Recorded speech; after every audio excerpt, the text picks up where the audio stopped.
tous, bienvenue à vous ici au GDA Senior. Voilà, bienvenue sur la chaîne Architecte Bâtisseur.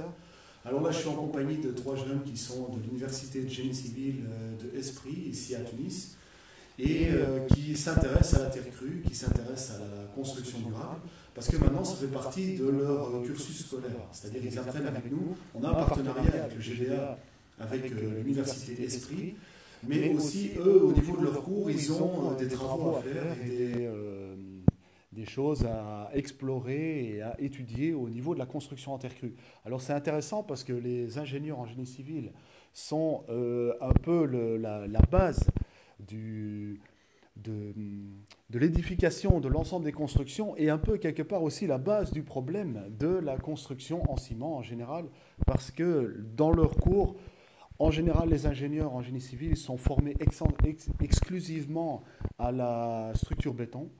Et le fait qu'on intègre dans leurs cours la construction durable peut permettre d'envisager de voir des études plus précises établies sur la construction en terre, et donc de voir des bâtiments, même des bâtiments civils publics, apparaître en terre. Parce que toujours le problème au niveau de la construction écologique, c'est l'aspect réglementaire.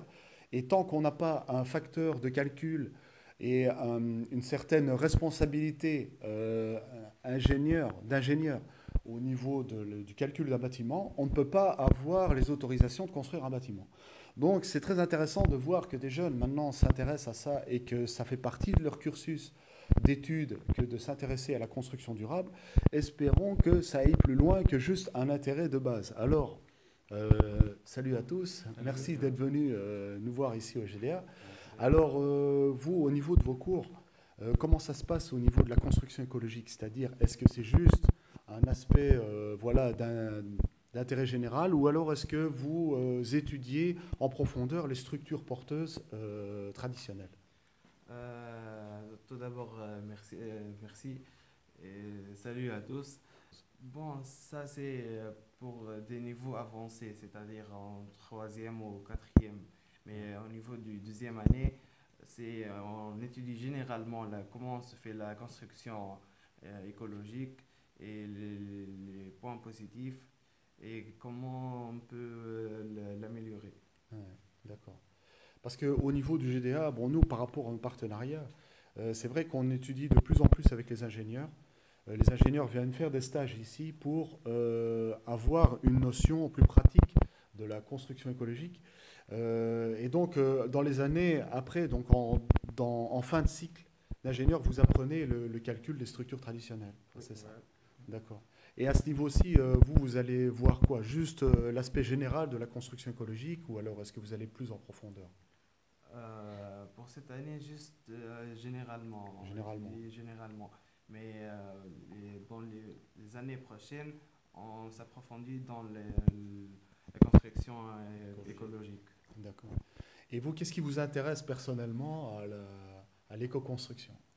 C'est parce que c'est une bonne construction, elle ne nuit pas à la nature, c'est bon pour la nature et plus confortable que des constructions, par exemple par briques.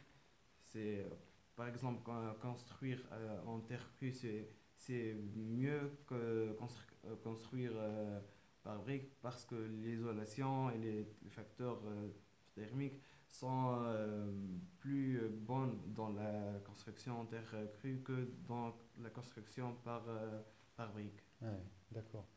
Et vous, vous pensez qu'il y a de l'avenir au niveau de votre métier en tant qu'ingénieur génie civil? Est-ce que vous pensez que vous pouvez faire carrière dans l'éco-construction? Est-ce que vous pensez qu'il y a de la demande à ce niveau-là? Oui, Au niveau des bureaux d'études, quoi, je veux dire. bon, oui, pourquoi pas, mais Si on veut, on peut. euh, J'espère. au niveau de l'Europe, c'est très connu, je pense que la construction écologique, mais dans ces 10 dernières années, ça, ça devenu de plus en plus connu ici aussi en Tunisie. Euh, et c'est tout. Ouais, d'accord. Et vous, qu'est-ce que vous en pensez? Vous, ça vous intéresse pour votre avenir, l'éco-construction? Est-ce que...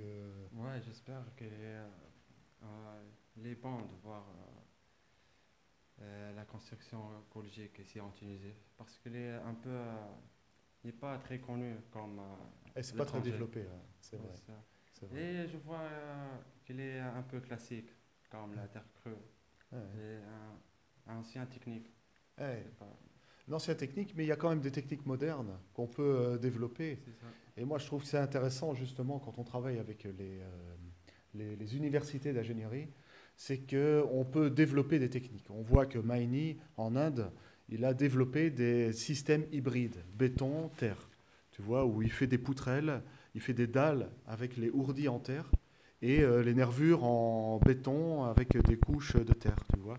Et il a obtenu des meilleures performances que le béton en faisant un système hybride, tu vois, parce il joue sur l'élasticité de la terre avec la rigidité du béton.